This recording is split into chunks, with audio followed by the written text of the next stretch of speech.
What gift will you give to Jesus on his birthday this Christmas?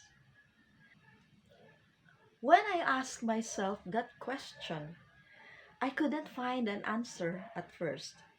So I decided to get an inspiration from cells. I thought that they might give me another insight in the same manner that I got an insight which I shared in my last video about cells. And I decided to uh, take a look at an old blog that I have not updated for years.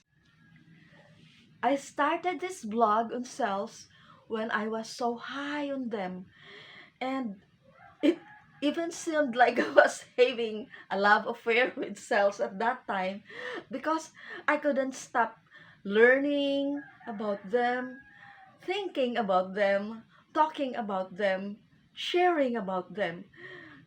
It's really like having a love affair, isn't it? Anyway, I went back there and looked at my entry, and I saw my very first entry or my very first blog post, and I'm gonna share it here with you. Okay, I will have to read it so that I don't miss anything. Here it is. This idea of writing about cells has been bugging me for a long time. When I first started teaching about cells, I was in awe of their intricate design and well-oiled machinery. Everything about the cell is perfect. The more I get to know them, the more I believed in God. And this led me to writing that line that I shared in my last video. And this line says, God put life in little cells to remind us that big things come from little ones. Imagine that. I got those insights a long time ago. And uh, at this point in my life, I'm reminded that I have to learn more and I have to rediscover more about cells and share this with you. But before I do that, let me introduce myself first, especially to those who don't know me yet. I am Salvacion Placer Antuaco, or Doc Baby, or Simply Baby. Welcome to this Connecting the Dots channel where I talk about stories, moments, insights, lessons, encounters that I call dots. And all these dots are connected to God. And if you are interested in dots like this, then please click subscribe and ring the bell so that you will be notified of new videos coming up. Thank you. So I decided to go over my post, then my entries in that blog about cells. If you are interested, I will post a link here in the description below. Anyway, I ran through some of my entries and I discovered that I wrote something at the time of Christmas. And the way I did it before is I will run through different cells in my mind and then will stop on something that calls my attention. And at that time, it was this cell that called my attention. It's the megakaryocyte. What is a megakaryocyte? Well, as the name implies, mega means large or big, and karyocyte means mature cell. So, a megakaryocyte is a big, mature cell. And what has a megakaryocyte to do with Christmas? Well, the way that megakaryocytes give rise to platelets reminded me of Christmas then. And just a little background for those who are not so familiar with megakaryocytes. Megakaryocytes are the biggest cell in the bone marrow. If you are familiar with this, it's in the bone marrow that different blood cells are formed. Okay? And if you look at a bone marrow under the microscope, then you will see this really large cell as compared to the other cells around. The megakaryocyte is really big because it is 10 to 15 times bigger than all the other cells in the bone marrow. Okay? And this megakaryocyte really reminded me of Christmas because the megakaryocyte is the source of platelets. And I think most of us are familiar with platelets. Platelets are those little things that are responsible for our blood clotting reaction. And we are in danger of bleeding if we have a low number of these platelets. In general, there are about 150,000 to 400,000 of platelets per cubic millimeter of blood. So there's a lot of them in our blood. And dengue, for example, if it progresses, our platelet counts can go down and it can be dangerous, and we can even die from bleeding because of this. Anyway, to go back to my story about megakaryocytes and how they form platelets, it's something like this. Since the megakaryocyte is such a big cell, what happens is when it is time to make platelets after they mature, then it fragments or breaks up into little pieces of cytoplasm. So we call this as cytoplasmic fragments. And each platelet, therefore, is a cytoplasmic fragment. And every megakaryocyte can break up into as many as 1,000 to 2,000 or even more cytoplasmic fragments. Okay?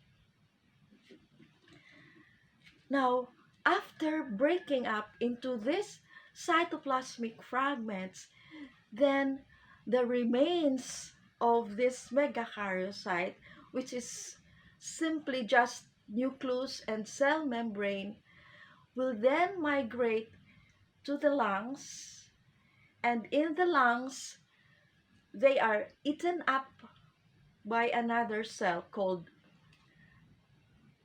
macrophages. Macro means big and phagi means to eat. So these are eating cells, large eating cells. So if you look back, or if you look at the way that the megakaryocyte forms platelets, I was inspired to call it as a gift of self. It's giving away itself. And what remains of it is simply just its nucleus and a cell membrane. And then it's even eaten up by a macrophage. Now, why would it have to go to the lungs to be eaten up by a macrophage? Well, nobody really knows the answer to that. Your guess is as good as mine. But I'm thinking that maybe the lungs is their graveyard. I don't know. I really don't know. But going back to this Christmas insight from megakaryocyte, the megakaryocyte gives of itself. It's a gift of self. And so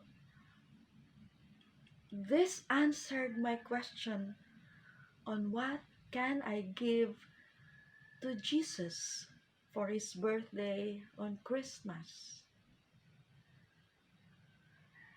My answer is, I must also give of myself. And to give of myself, I have to get rid of all extraneous things. I have to prepare myself to be simple and pure and beautiful, so that I am ready to be a gift to him in his coming. It's an old and new insight for me. I have to prepare myself and give of myself as a gift for Jesus coming. Do you see the correlation of that? Breaking of self. It's like the breaking of the bread in the miracle of the multiplications of the loaves and fishes. And it's somehow similar also to mitosis. But mitosis is really different, because in mitosis you start from a single cell, and the cell divides into two, and these two cells also undergo the same division. In the megakaryocyte, it is breaking into pieces. It's not just dividing, but it's breaking into pieces. How is that? For a kind of sacrifice. I do not want to be anthropomorphic about this.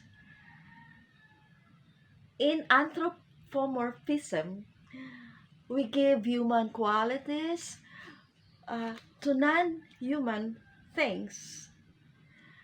But I think in this case, since the megakaryocyte is also a human cell, there's nothing wrong with giving it a human twist, as if it has this human quality. But I think it has. And so this human quality of giving of self, of a kind of sacrifice, is, I think, okay. Don't you agree? It's a way for us to understand all of God's creations.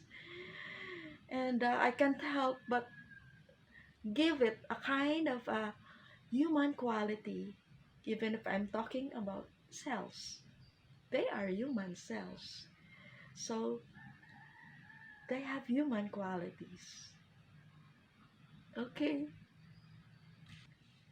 Thank you for staying with me. And if you enjoyed that, then please click like and write comments below. And also please share this with your friends. Okay? Thank you so much. Have a great Christmas and answer that question yourself.